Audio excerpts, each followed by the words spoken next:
At this point, if you have not heard about UGC, you're probably sleeping under a rock, right? UGC is absolutely everywhere, especially if you're scrolling through a TikTok feed. You will find some creator who's teaching you how to land UGC deals.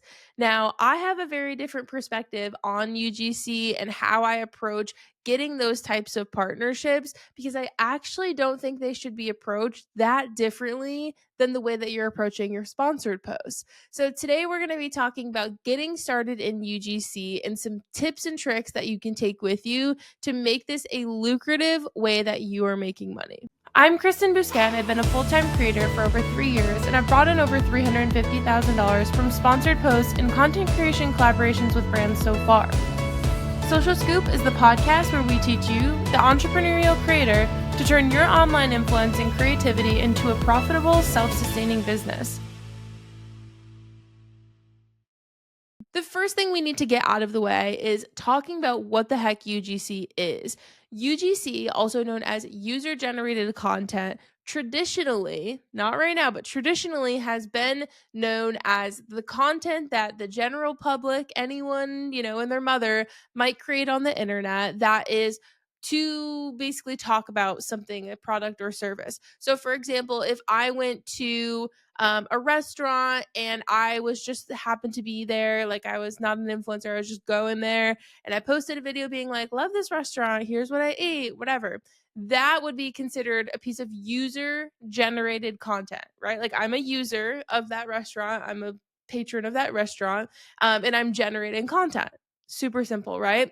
Over the last few years, the definition of UGC has changed and it has become much more about influencers creating ads for the brands to use or even just organic content for them to use, but it's not as organic as it traditionally has been. So they mean the same thing. And this is actually, I think, something so important for us to all be aware of because very often when you have conversations with brands, they may be talking about user generated content in a different way than you are. So I would always be clarifying, okay, are you looking for, like content that's going to be used on your profile and ads, or are you just looking for me to like quote unquote organically be creating content about your brand that I'm posting on my page?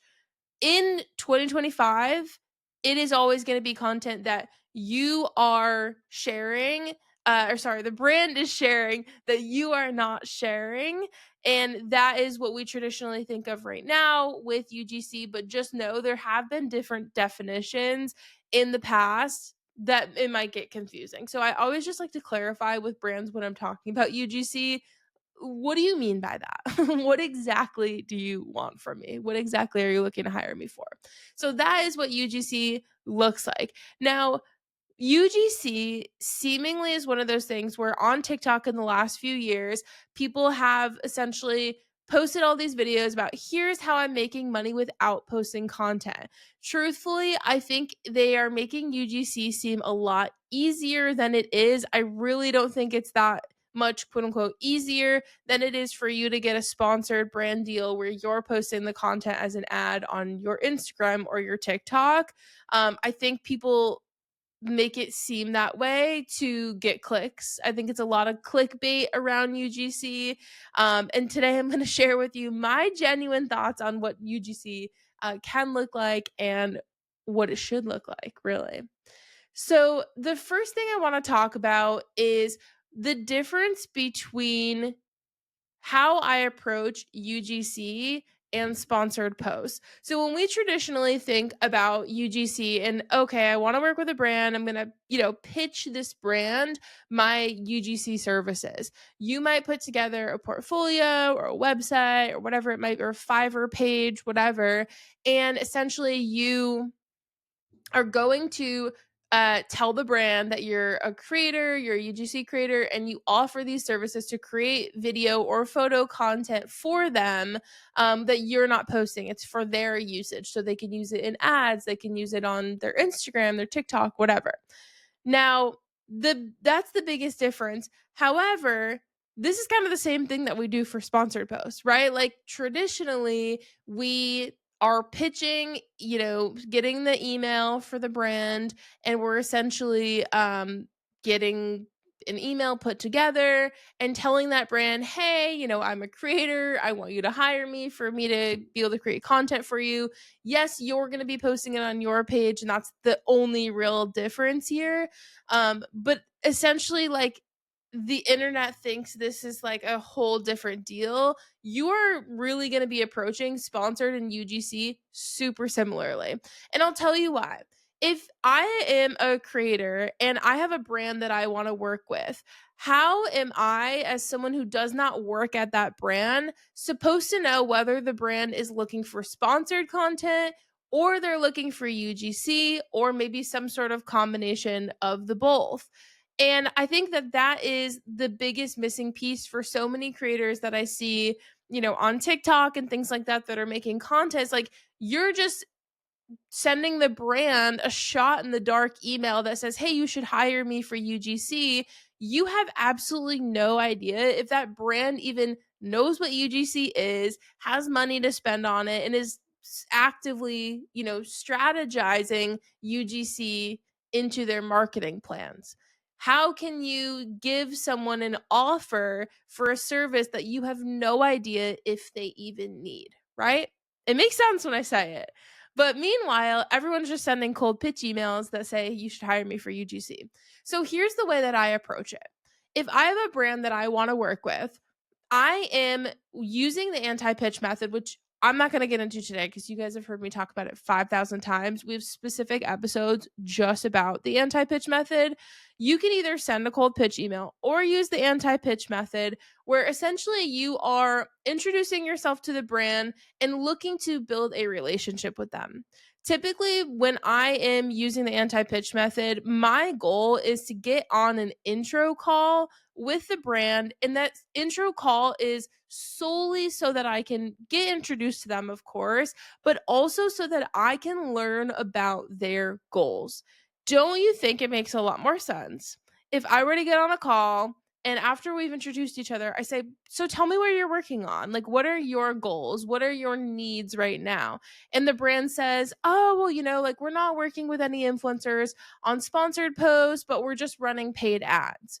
There is a light bulb that goes off in my brain at that moment when I say, oh, amazing. So I'm not going to pitch this brand for sponsored work.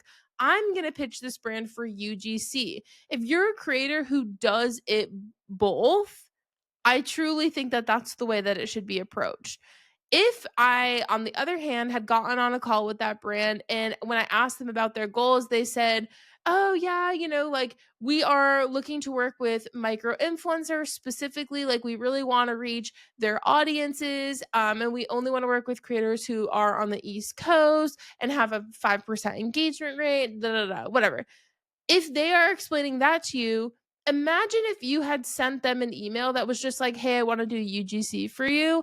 They don't need UGC. They are telling me right now that they are only looking for certain types of sponsored posts or working with certain creators on sponsored posts. So when you think about it that way, again, it makes sense.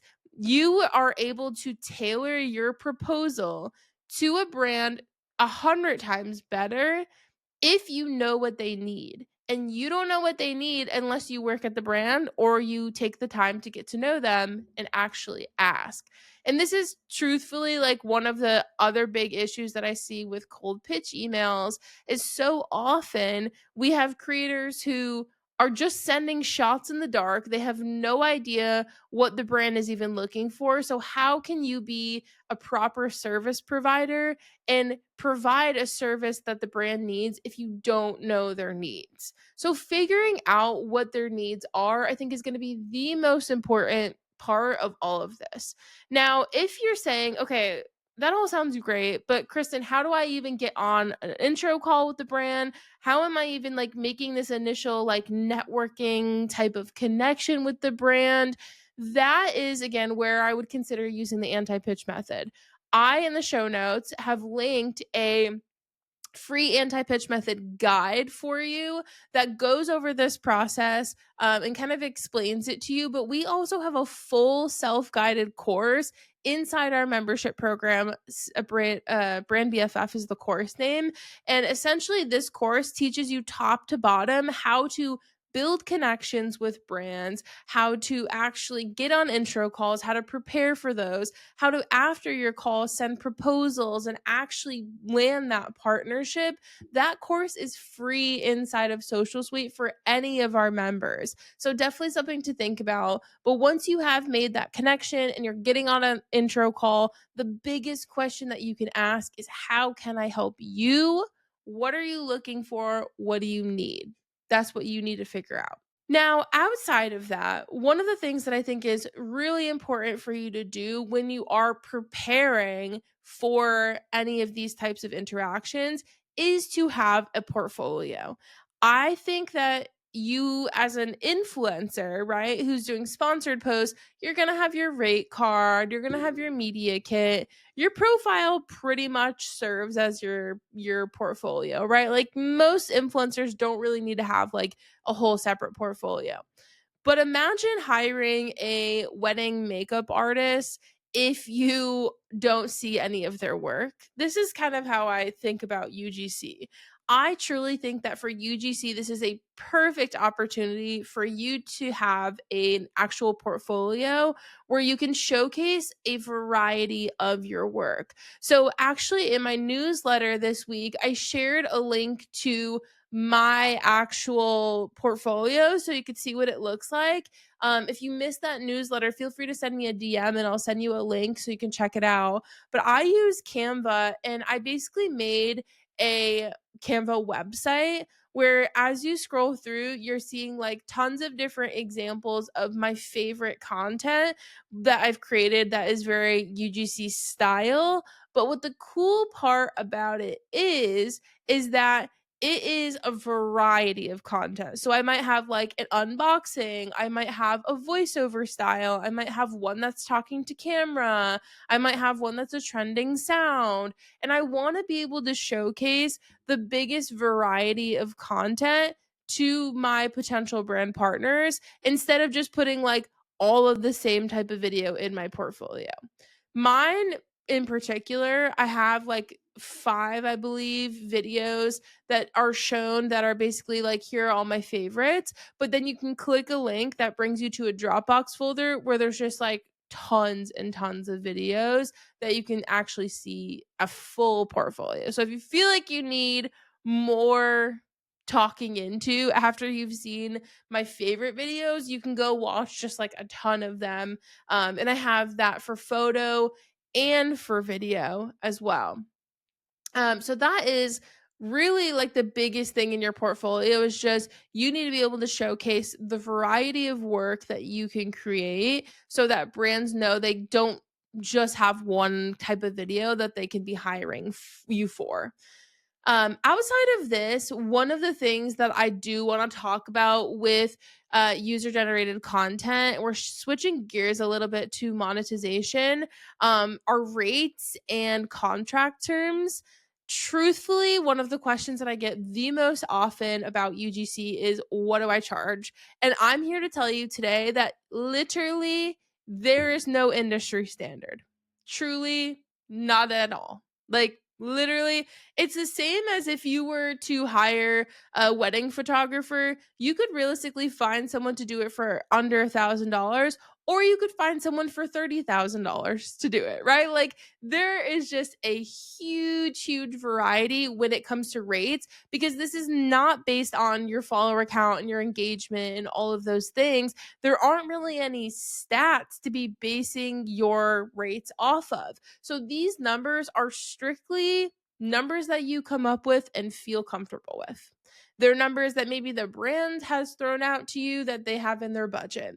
I personally have numbers that feel most comfortable for me. So when a brand asks me what's my rate for a video or for a photo or whatever it might be, I typically am charging at minimum $400. Plus, I'm adding on as the project gets more complex. But for something super, super simple, I'm charging a minimum of $400. But there are also creators who charge $1,000 or charge $50, right? Like everyone is just massively different. So the best thing I can tell you here is, ask the brand what their budget is. 50-50 shot that you're going to actually get some sort of good response there. But if they are asking you for rates, you really just have to ask yourself, after you take out expenses and taxes and all that stuff, what do you want to be left with? What feels like it's worth your time? I will say, I really truly think that for a video for a brand, you really shouldn't be charging anything less than like $200, or else they're taking advantage of you. Even $200, I think, is very low. And that would be on a per video basis. Unless you have like a massive contract where you're doing 30 videos per month, maybe you're going to charge them a little bit less. That's up to you. But I think you are getting taken advantage of if you're charging less than $200 for a video. Now, outside of the base rate for the content, one thing that's very important to think about with UGC specifically is usage rights. One of the things that you're going to see most commonly is actual usage rights, perpetual usage rights, or even complete ownership of the content built into your pricing and agreements. Basically, if you were to tell a brand my rate is $1,000 for the content, there are brands that assume that means you're giving them full ownership of the content. We've had conversations about this on this podcast before about how giving complete ownership of content is a big no-no. You are essentially handing them the keys to the car, and they can do whatever they want with it. They can take it wherever they want. They can smash it. They can paint it, whatever they want. You have no control anymore. Your face is being used by someone you probably don't know, and you have no control over how it is being used, when it's being used, nothing. That for me is very problematic. I don't want anyone to be able to put my face on stuff and say that I'm endorsing stuff that maybe I'm not, right? Like maybe a brand does something really sketchy next year, and this year I gave them full ownership of the content. They can use my face. I just gave them permission to. So, truthfully, there's no situation where I am going to be comfortable giving a brand ownership of the content. However, UGC is a very, very, very common type of content for you to be giving some sort of usage rights for. Because, right, you're mostly not posting it. This is content that you're probably not posting. Maybe the brand is using it in a Facebook ad, or maybe they are going to be organically sharing it to their socials. Either way, they're probably going to be wanting some sort of usage rights. For me, and this is my opinion, this is what feels comfortable for me, you may be different. For me, on a piece of sponsored like UGC content, I am typically including 12 months of organic usage. That means you can actively post it on your Instagram or your TikTok or whatever organically for 12 months. I'm comfortable with that. However, I always make sure that the word irrevocable is not in the contract, because during that 12-month period, if that brand does something sketchy, I want the ability to say, no, I'm revoking access. You're not using this anymore. It's my face. I will tell you what to do with it. Now, in terms of paid usage, I typically in my rates will include 30 days of paid usage. However, many brands are going to ask for longer than that, 6 months or 3 months, 60 days maybe. In that case, I am charging the same percentage as I would be when it comes to sponsored content. So if it's a paid ad, I'm charging 25% of that base rate for the content per 30-day period, minus the 30 days that I'm including for free. So if for round numbers, let's do some math, I'm charging $1,000 for the deliverables, and then the brand asked me for 90 days of paid usage, I'm taking 30 days out because I'm including 30 days in my $1,000. Now, outside of that, I have to charge them for an additional 60 days. So I'll take $1,000 and take 25% of that, $250. Then it's $250 per month. And since they're adding on 2 additional months, I'm adding on $500. So my new rate is $1,000 for the deliverables plus $250 times 2 months, $1,500 total. That's for the $1,000 of deliverables plus 90 days of paid usage. That is how I do it. Again, you may have different, maybe you don't want to include 30 days of paid usage. Maybe you want to include more. Maybe you want to include none. Completely up to you. That is just what has felt comfortable for me. I feel like it's fair. I know in a lot of situations, my rates might be a little bit higher. So I honestly feel very comfortable offering what I offer, but truthfully, that's going to look different for everyone. So when it comes to UGC rates, make sure that you're charging for things like usage and exclusivity or whitelisting, but that base rate is going to look different from you to me to your other creator friend to my other creator friend. It's just going to look different.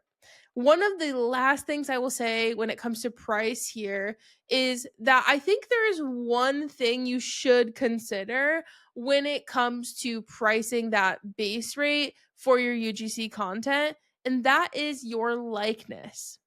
So, for example, in my community, I've been doing this for years. I write for Forbes. I've been featured in Business Insider. Like, when we think about the creator economy, I'm on a lot of lists of people that you would go to for advice or for tips or whatever that might be.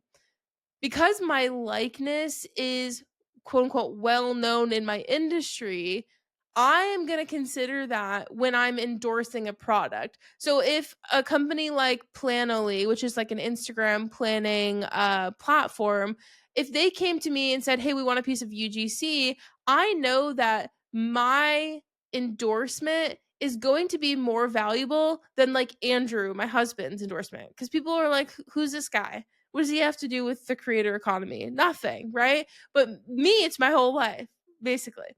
So when I think about my endorsement and my category of content or of the brand that I'm working with, I'm always asking myself, should I be adding extra knowing that my endorsement is going to be extra valuable here? If it is like, if I was working with a candle company, I wouldn't really be considering that, right? Because I'm like, okay, well, I like candles, but no one thinks about a candle and immediately thinks about me, right? Like, if people think about the creator economy, that might be the situation. So, for companies that are super in line with my specific niche and category that I'm known for, I'm charging more of a premium price than I would be for a brand that I'm just creating an ad for. So, something to consider. I also think it's worth considering the brands that you're working with. Yes, you're not posting them, but that doesn't mean those ads aren't going to go out to everyone in your audience. So, be careful what brands you're saying yes to. Because if I were to say yes to, a soccer company and I were to go, "Yeah, I love soccer. I play every day and this is the soccer ball that I use." And it got served to my audience, even if I'm not the one posting it and it's an ad, my audience is going to go, "Kristen does not play soccer. Why is she lying?" Like, what? It doesn't make sense. Make it make sense.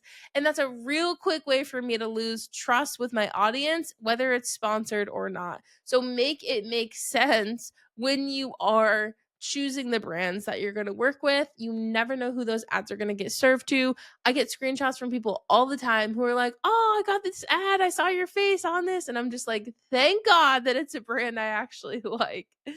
Very important to keep in mind and take into consideration. So I hope this helps and gives you some good foundational tips and tricks for becoming a UGC creator and approaching it. If you have any questions, my DMs are always open, and I will see you guys next week. Bye.